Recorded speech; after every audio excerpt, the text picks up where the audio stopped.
Família, eu sei que é um outro dia, né? Hoje é quinta-feira, feriado, mas o Thiagão ainda está na adrenalina da raiva, do ódio. Muito difícil, cara. Muito difícil porque, assim, eu tô aqui pensando que eu até devo aqui um pedido de desculpas para vocês, né? Pedindo a confiança, vamos acreditar. Não é possível que a gente vai colocar tudo, né? Vai tirar tudo pra merda com essas 3 derrotas. Pô, o time entregou. O time foi aí um dos melhores do retorno em algum momento. É o 4º melhor ataque ainda da competição. Não, desculpa, tá? Desculpa. Porque eu não estava aqui tendo a dimensão da merda que está se instaurando no Vasco. Tu parou pra perceber isso? Tu parou pra perceber isso? Desculpa, tá? E assim, é inacreditável, cara. Um time que a gente pode colocar, certeza absoluta disso, que nos últimos anos que eu tô falando, o time que mais deu esperança pra gente acreditar em algo positivo, no título da Copa do Brasil, ou até mesmo, né, brigar ali pela vaga na Libertadores. A vagabundagem volta, o espírito da vagabundagem volta, e tá aí 4 derrotas consecutivas. E aí, família, pra tirar o nosso juízo. Qualquer pessoa que tá tranquila da cabeça, ela fica louca torcendo para o Vasco. Ela fica maluca. 22 na essência, porque isso não é normal. O que você tá falando, Thiago? Eu tô falando isso aqui, família. Hoje, né, a gente tem que olhar para os jogos, né? Difícil aqui o Juventude ganhar, tudo pode acontecer, né? Acho difícil também o Fortaleza aprontar para cima do Bahia. Corinthians e São Paulo, aqui o Corinthians pode ultrapassar o Vasco, e o Ceará também pode ultrapassar, né? E até melhor, né? É até melhor o Ceará ultrapassar o Vasco do que o Inter ganhar, né? Só que eu tava vendo aqui a classificação, né? O Vasco está com 42 pontos. E nesse momento, o Vitória tem 36. A próxima rodada do Campeonato Brasileiro, você sabe que o Vasco encara o Bahia. Um jogo muito difícil pra gente, tá? Principalmente se o Diniz, já vai ser difícil de qualquer forma, principalmente se o Diniz levar a campo qualquer coisa diferente do que eu vou pontuar aqui, tá? Ainda estou com a adrenalina da derrota, a raiva de todo mundo. Eu não salvo ninguém, só o Léo Jardim, tá? Tudo bem? Qualquer coisa diferente disso, a derrota é certa. É certa. Então a próxima rodada, o Vasco, que está com 42 pontos, o Vitória, que conseguiu um excelente resultado no dia de ontem. Você já viu a próxima rodada? Bahia contra Vasco e Sport contra Vitória. Internacional contra Santos. Você já parou para pensar? É nisso que eu estou falando. O que tinha tudo para ser tranquilo o ano tá se encaminhando para ser um inferno. E isso não é normal. Isso não é normal. É terrível pensar nisso. Uma derrota do Vasco pro Bahia e uma vitória do Vitória sobre o Sport. 3 pontos do Vitória. Cara, é muita vagabundagem, cara. É muita vagabundagem. Não é possível. Assim, a derrota de ontem, eu nem vou colocar na conta da vagabundagem. Eu vou colocar na conta das escolhas. Eu falei com vocês aqui, eu não estou satisfeito com essa escalação. Não falei? Mas vamos ver como é que o Vasco vai sustentar diante de um Grêmio que os torcedores que eu coloquei o corte aqui falou que não é um time tão intenso. No jogo contra o Vitória, contra o Fortaleza, eu vi. O Grêmio sofreu demais. Principalmente ali no centro do campo, contra o Fortaleza. Só que o Vasco não consegue, pô. O Vasco não consegue ganhar de ninguém fisicamente. O Vasco não consegue se impor em cima de ninguém. É assustador. Eu vou passar aqui 3, 4 respostas do Fernando Diniz, que assim, cara, alguém precisa dar um remédio pro Diniz. O Chiliquento Dias não sabe de P nenhuma, eu posso ficar xingando aqui. Tu não sabe de nada, Chiliquento Dias, porque o que o Diniz fez ontem, ele não se arrepende de nada, de absolutamente nada. Ele não assumiu nada, isso é uma lorota, isso é conversa. Que ele se... não sei o quê, se arrependeu. Pô, que vontade de falar aqui, né? Tirar da alma. Mentira. Se arrependeu de nada. Não se arrependeu de nada. Fez a mesma coisa do jogo contra o Botafogo. Fumo que a gente tomou. Então tá aí. A classificação, os próximos jogos, a merda que está acontecendo no Vasco nesse momento. Família, como eu disse, vou trazer aqui as respostas do Diniz, 4 só, né? Ele falou bem rápido também em relação ao jogo de ontem. Uma declaração aqui do Tietê, e aí a gente já fala um pouco aqui da escalação e do que eu penso para esse Vasco, que, cara, não pensei que ia passar por isso não, tá? Eu sei que o time do Vasco, mesmo no momento positivo, não era maravilhoso, não é isso e aquilo, Mas, cara, essa mudança, assim, é muito drástica. É muito drástica. É uma coisa assustadora. Assusta demais, família. Então, deixa eu passar aqui o Diniz. Praticamente desde o primeiro minuto do jogo ali. Eu queria entender o que você trabalhou na data FIFA para ser diferente do que vinha sendo nessas últimas 3 partidas antes do jogo de hoje e que não foi mostrado em campo hoje, porque acabou que foram os mesmos erros ali praticamente do time e o time com bola também não evoluiu muito. Obrigado. Então, na data FIFA, a gente trabalhou tudo que dava para trabalhar. Então, vou te falar, a gente trabalhou saída de bola, a gente trabalhou construção de linha média, mais baixo, bloco alto, bloco médio, bloco baixo. O que aconteceu hoje é que a gente teve muito erro técnico e a gente perdeu muito duelo hoje, muita segunda bola. Isso determinou o resultado do jogo. Diniz, boa noite. Lineker Biondi, canal A Hora do Vasco. Eu queria entender o que você pensou em relação ao Ryan nesse jogo, que é condicionado pelo Verratti um afastamento dele da zona mais perigosa do campo, que é a grande área. Você impulsionou muito o Ryan durante aquela sequência de vitórias, jogando como centroavante. E hoje a gente observou que o Ryan era mais um assistente de lateral, estava acompanhando o Marlon o jogo inteiro, e quando não acompanhou, o Amuso foi lá e fez o segundo gol. Eu queria entender o que você pensa em relação de tirar o seu jogador mais letal, que finaliza melhor, o mais veloz, o melhor que você tem hoje no 1 contra 1, até fisicamente falando, da área mais perigosa do seu adversário. Queria que você explicasse isso para o torcedor. Obrigado. Então, a explicação para isso não é difícil. A melhor jogada do Ryan, as duas melhores jogadas do Ryan foi quando ele jogou de ponta. Então, o espaço que tinha hoje melhor, mesmo se ele tivesse centroavante, muito provavelmente tinha tirado ele para o lado para poder jogar, porque a gente não conseguiu jogar pelo corredor central. Então, eu não acho que hoje, se o Ryan jogasse por dentro, ele teria feito uma partida melhor do que ele fez hoje. E ele não ficou de assistente de lateral. Ele pouco voltou até a última linha lá. E o lance que ele, como você mesmo disse, foi o Marlon que fez o gol. A gente perdeu, não teve nada a ver com o Ryan. A gente perdeu uma bola, estava no nosso pé, a gente perdeu uma bola e teve um contra-ataque. Não era o Ryan que ia marcar o ponta. Ele uma vez marcou o ponta do adversário. E eu nem trouxe o Ryan para acompanhar o Marlon. O Ryan praticamente veio até o meio, fechava, e se a gente roubasse a bola, era uma condição de contra-ataque. Mas, obviamente, isso não impede dele jogar, muito pelo contrário, de centroavante, como ele vinha jogando. Quando ele jogou de centroavante, teve uma pergunta de um colega seu na entrevista passada: por que você está jogando de centroavante se ele rende melhor do lado? Então, existe um certo condicionamento pela derrota do que aconteceu no jogo, mas eu não acho que o Ryan hoje, se ele jogasse mais por dentro, teria mudado muito o cenário, porque não era questão de um jogador ou outro. A gente jogou muito tecnicamente, muito. Então, a gente não chegou. Se ele estivesse na frente, a gente ia chegar pouco. A gente chegou pouco com o Ryan na frente, que ele teria feito hoje de muito diferente se a gente não conseguia entrar com a bola de uma maneira mais clara no último terço do Grêmio. Então, quando a gente entrava, a gente estava errando a maioria dos passes e cedendo contra-ataque. A gente jogou errado hoje e mal. As duas coisas. Principalmente o primeiro tempo. O segundo tempo, a gente, quando voltou de uma maneira mais equilibrada, mas a gente tomou o gol, a bola que estava no nosso pé, a gente cedeu para o adversário, cruzaram, raspou no Robert Renan, tirou o Barros da jogada. E aí o jogo com 1-0 o Grêmio, acho que ele fez um primeiro tempo bem melhor que o Vasco. Jogou o segundo tempo melhor também, mas o primeiro tempo foi uma diferença muito grande. Finalizaram 16 vezes no primeiro tempo. Acho que 4 ou 5 no segundo.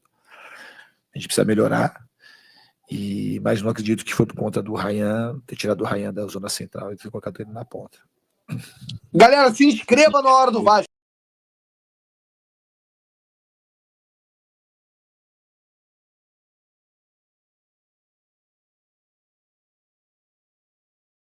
Essa partida, por base do estudo no adversário, ou se foi uma consequência do jogo mesmo? No primeiro, a gente estava jogando com um jogo mais de aproximação, mas a gente não achei que a gente jogou na faixa central do campo, não. Achei que a gente jogou muito com o jogo de aproximação muito forte do lado esquerdo. A gente estava errando as jogadas no meio do caminho. E estava ficando um jogo que para o Vasco não era interessante, um jogo de transição rápida, que é um jogo porque o Grêmio, hoje, talvez seja o time que faça mais gol de transição. A gente queria evitar as transições do Grêmio, mas a gente errou muito passe e perdeu muito a segunda bola também, que determinou a supremacia do Grêmio no jogo. Eu queria falar com o senhor sobre a confiança, porque na última coletiva o senhor mencionou em recuperar a confiança do grupo, passou a data FIFA, mais uma derrota e a confiança também não foi recuperada. Eu queria entender do senhor como foi trabalhado a confiança e o anímico na parada FIFA e como trabalhar agora, né? Tem mais um jogo importante contra o Bahia e assim segue até o final da temporada. Não, a data FIFA não é uma. Quando tem data FIFA, a gente fica esperando o jogo acontecer. Talvez o recorte vai ser que o Grêmio aproveitou bem a data FIFA, fez uma partida boa, e o Vasco aproveitou mal, fez uma partida ruim. E a gente aproveitou a data FIFA para em vários aspectos. Hoje o time, repito, a gente teve muito erro técnico, que não é costume do time, do erro de passes de curta distância. Inclusive o primeiro gol nasce de um passe fácil, que a gente gera uma transição, a gente acaba tomando gol. E a gente perdeu muito duelo hoje. Duelo que não tem a ver com a data FIFA, tem a ver... No primeiro jogo que eu tive aqui contra o Fortaleza, a gente tinha entrado 2, 3 dias, a gente ganhou praticamente todos os duelos do jogo. Uma questão anímica de disposição para a gente poder conseguir ganhar essas disputas mais físicas, o time está mais perto e conseguir, de fato, ter um domínio nessas questões, que nessa questão, quando tem disputa, a gente não teve. O Grêmio hoje foi muito predominante nesse sentido. É isso. Mas antes de eu pontuar essa coletiva aí do Diniz, olha só o que o Tietchan falou. Com certeza prejudica a busca pela Libertadores. Tá de sacanagem, Tietchan. A gente veio de uma sequência muito boa, infelizmente ela foi quebrada. Difícil, um momento difícil. A gente tem que ser consciente também, ter humildade, trabalhar, ficar quietinho. Foi o que levou a gente à sequência de vitórias, né? Sequência invicta.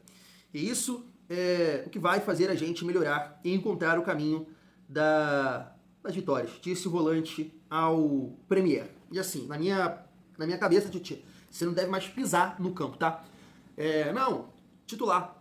Decorrer das partidas pode até ser, mas titular nunca mais. Então assim, tu pega essa coletiva aí do Diniz, cara, o cara tem que tomar o remédio dele. Ele tem que tomar o remédio dele. Ele não tá legal, pô, não tá com a cabeça boa. Fala merda atrás de merda. Porque eu vou te citar aqui mais um exemplo. Cara, eu já falei isso aqui em outras oportunidades. O Tietchan, jogador de bola, como muita gente fala, jogador de bola, tecnicamente falando, talento, qualidade, de girar, passe e tudo mais. Cara, o Tietchan é mais jogador que o Marlon Freitas? O Tietchan é mais jogador que o Gregory? Qualidade, tô falando de qualidade, bola no pé. Eu acho que sim. Ah, por que ele não jogava lá no Botafogo? Por quê? O Gregory é um brucutu. O Gregory só dá porrada. Lembra o que ele fez com o Benítez? Olha o que ele fez na final da Libertadores. Quase arrancou a cabeça de alguém lá. Então por que o Tietchan não jogava no Botafogo? Titular. Intensidade, força, velocidade, desarme, preencher espaço, dividir. Por isso que ele não jogava lá. Por esse motivo. Então você olha pro Vasco, você vê Coutinho, Tietchan, o Nuno, o Ferretti, um amigo citou o Piton, verdade? Que também não tem tanta força física assim. Irmão, fica difícil. Vai ficar difícil competir. Porque assim, ele é muito maluco, cara. Ele vai numa coletiva e fala que o Vasco errou tudo, que tecnicamente, né, as conexões não aconteceram. Diniz, mas foi exatamente o que aconteceu contra o Botafogo. O Vasco não conseguiu triangular, o Vasco não chegou, o Vasco não chutou no gol do adversário como ontem, Diniz. Isso vem se repetindo. Por quê? Porque tecnicamente, o Vasco não está bem. A última partida, mais ou menos, que o Vasco fez foi contra o São Paulo, que perdeu oportunidades. Agora, Botafogo, Juventude e Grêmio, Diniz, tá uma merda. Tá uma bosta. Você não pode defender o seu trabalho, Diniz. A sua visão, as suas convicções. Não é só colocar na conta dos jogadores, não. Ah, que a gente errou muito. Que a gente... Não vai por aí. Sabe por quê? Senão você vai repetir as mesmas coisas diante do Bahia. As mesmas. Porque na tua cabeça, quem errou foi eles, não foi você. Isso é loucura demais, Diniz. Isso é loucura demais. Contra o Juventude, eu falei aqui, eu te defendi, não tem nada a ver com o Diniz. É no campo. Ele colocou o time certo, ele modificou na hora certa, o campo não entregou, os caras estavam dormindo. Agora ontem, você repetiu os mesmos erros. Erros do início do seu trabalho, da metade do seu trabalho, erros recentes, como foi contra o Botafogo, exatamente a mesma coisa. Você pode vir com o seu conhecimento vasto de futebol e vai falar da segunda bola, e vai falar que é um jogo diferente, vai falar de transição rápida. Eu, como sou leigo, eu vi a mesma coisa. Eu vi uma defesa exposta, eu vi o Botafogo atacar a última linha como eles estavam atacando ontem, eu vi os pontas do Botafogo como o Amazu e o Pavon fazendo um salseiro na defesa do Vasco. Assim aconteceu contra o Botafogo. Então calma aí. Ué, peraí. A maneira que você falou na coletiva contra o Botafogo e a maneira que você falou ontem de um time do Vasco está sendo sem sangue, sem tesão, tá faltando ânimo, aí não, tem alguma coisa errada. O salário tá em dia, a estrutura tá melhorando. tu tá queimando os caras, pô. O time tá sendo apático, é isso? Tá faltando energia, tá faltando tesão, tá faltando tadala. Então não, peraí, pô, o salário tá em dia. Alguma coisa tá errada. A maneira que você tá se comportando na coletiva, a maneira que você tá falando, você tá assustando o torcedor. Você tá assustando o torcedor. Porque como é que pode tá faltando vontade pra esse time? Se estão pegando o melhor Vasco em termos de situação, de estrutura da história aí recente. O salário tá em dia. Tá todo mundo aí tirando a sua ondinha, rindo, pá, resenha, tomando uma, Itália, barco, Angra. Todo mundo com dinheiro no bolso feliz. Não pode estar faltando vontade. Eu não vou por esse caminho. Eu vi falta de vontade, eu vi falta de disposição contra o Juventude. Eu vi, foi a única partida que eu vi, tá? A única partida. Porque estava ali um time equilibrado, fisicamente falando. Contra o Botafogo, não foi apatia. Não foi. Contra o Grêmio, não foi apatia. Foi escolhas. Foi escolhas. Isso é fisiológico. Me bota 10 caras com a minha disposição Vasco, pô. Eu vou morrer pelo Vasco dentro de campo. Mas eu não vou conseguir, pô. Eu tô gordo, eu tô cansado, que eu só tô comendo. Eu não vou conseguir dividir, pô. Eu não vou conseguir pegar o Amazula na velocidade, mesmo querendo muito. Mesmo cheio de vontade de entregar, de representar. Eu não vou conseguir, porque isso é fisiológico. Tem gente que tem mais força, tem gente que tem mais velocidade, tem gente que é mais inteligente. Você compreende isso? Tem gente que é mais qualidade e não tem tanta força para percorrer espaços, para dividir. Você consegue compreender isso? Então você tá juntando uma galera com essa incapacidade. E aí passa a mensagem que você tá passando de o time tá sem vontade. E não é o caso. Não é o caso. Não é. Então, assim, qualquer coisa que você faça diferente disso é absurdo. É caso de demissão. E olha que eu não defendo, tá? Eu não defendo a sua demissão. Eu não defendo a sua saída em 2026. Mas qualquer coisa fora isso, você está de sacanagem já. Aí já é sacanagem sua. Qualquer coisa fora do que eu vou falar aqui. Ah, Thiago, tu sabe. Não é isso, família. Porque a questão agora não é entender de bola. Não é questão tática, técnica. É saúde. O time do Vasco precisa de saúde. O time do Vasco perde todas as divididas. O time do Vasco não consegue recompor, não consegue preencher espaço. Os caras atacam a nossa última linha, a gente não consegue pressionar, não consegue se defender. Tá escancarado o time. Tomamos o quê? Uns 12 gols nas últimas 10 gols nas últimas partidas. A gente fez um gol. É saúde, é vontade, é atenção. E se continuar colocando Tietê, Coutinho, Nuno e Verratti juntos, família, pode treinar o que você quiser, ajustar o que você quiser, não vai dar certo. Porque do outro lado, os adversários estão enxergando. Vamos imprimir força, velocidade que vai dificultar para eles. Porque o que o Diniz está falando ali, que a gente não conseguiu conectar o espaço, o Vasco não vem fazendo isso há muito tempo. Juventude, Botafogo e Grêmio não fez. Não teve isso, não teve, não consegue. Porque o adversário é intenso nessa troca de passes do Vasco. Tá tendo intensidade. Sabe o que tem? Se a gente dificultar isso neles e roubar a bola, o Vasco vai estar exposto. Então o adversário vem fazendo isso com a gente o tempo inteiro. Jogo após jogo. Jogo após jogo. Então, família, o time é esse aqui, contra o Bahia. Jardim, Cuesta, Robert Renan, PH e Piton, né? Não tem outro. E, o Piton não pode jogar? Bota o Leandrinho com cara de bumbum lá. Visivelmente quer sair do Vasco. Vitor Luiz não dá, pelo amor de Deus. Robert Renan abriu uma bola lá pra ele, tu viu a dificuldade do cara? Aquilo ali não é apatia, Diniz. Aquilo ali não é falta de vontade, o cara é trabalhador, tenho certeza disso. O cara tá aí, tu vê na Vasco TV, se dedicando dia após dia, mas ele não consegue mais, ele não consegue chegar na bola, ele não tem força pra chegar na bola, ele já tá velho, já tá pesado. Não consegue chegar na bola que o Robert Renan abriu pra ele, ele foi reclamar. Aquela é a bola que facilmente o Marlon do Grêmio pegaria e saía pra cruzar, sairia jogando ali pra fazer um cruzamento, uma jogada perigosa. O nosso jogador não consegue, pô. É pesado, o time é lento. Então, né, Piton, deve ser o Piton. Barros e Hugo Moura. Hugo Moura por falta de opção. Seria ali o Paulinho, né, eu sempre cito aqui, mas é o Hugo Moura. Coutinho não vai jogar. Nuno ou Matheus França? Bota o Nuno ali, tá? Bota o Nuno no centro do campo. David, Andrés Gomes e Ryan. Qualquer coisa fora disso é loucura. É loucura. É caso de demissão. Mas Thiago, família, eu não tô dizendo aqui que a gente vai ganhar, não. Não tô dizendo isso, não. Eu não tô te passando essa mensagem, não. Não tô, não. Mas é esse time aí. Agora, se ele vir com o Verratti, se ele vir com o Tietê, se ele vir com o Thiago Mendes, não dá. Não dá. E repito, não estou falando aqui que ninguém é ruim. Nenhum jogador aqui que eu estou citando é ruim, é fraco de bola. Não é. O Vasco não tem o Zé Gabriel. O Vasco não tem mais jogadores como Galdames, terríveis de ruim. Não tem. O Tietchan não é ruim, o Nuno não é ruim, o Coutinho não é ruim, o Thiago Mendes não é ruim, o Verratti é artilheiro, fraquíssimo de bola, fraquíssimo. Repito, Verratti é um milagre. O Verratti é um milagre de Deus o que ele fez no Vasco. Milagre. E que bom que aconteceu. Senão a gente estava na segunda divisão. Que bom, mas o Verratti é fraco de bola. Mas muito fraco de bola. Tem muita dificuldade em jogar bola. Então qualquer coisa fora desse time que eu estou falando, que não tem nada a ver com saber jogar, tem a ver com saúde. As opções, as escolhas do Vasco, a partir desse momento, do jogo contra o Bahia até o final da temporada, tem que ter saúde. E não interessa a técnica, é saúde. Porque a coisa técnica falando, passe não está acontecendo. Então vamos tentar dividir, vamos tentar marcar melhor, vamos tentar se defender melhor. E isso passa pela saúde. Tu viu a partida do Amazo e do Pavão sem bola? Você pode ficar muito focado na bola, né? Que eles estavam ali, correndo na frente, fazendo um salseiro, mas eu estava reparando a capacidade física dos dois de recompor, de rapidamente vir, de dividir. Tem uma bola lá que, pô, o Pavão, ele volta lá de trás e consegue ganhar a frente do Nuno ou do Vitor Luiz. Sabe, assustador. Então tu vai pegando esses pequenos pontos assim do jogo, as divididas que vão perdendo, e ele falou aí que perdeu todas as segundas bolas. Saúde, Diniz. Saúde. Saúde, 22. Saúde.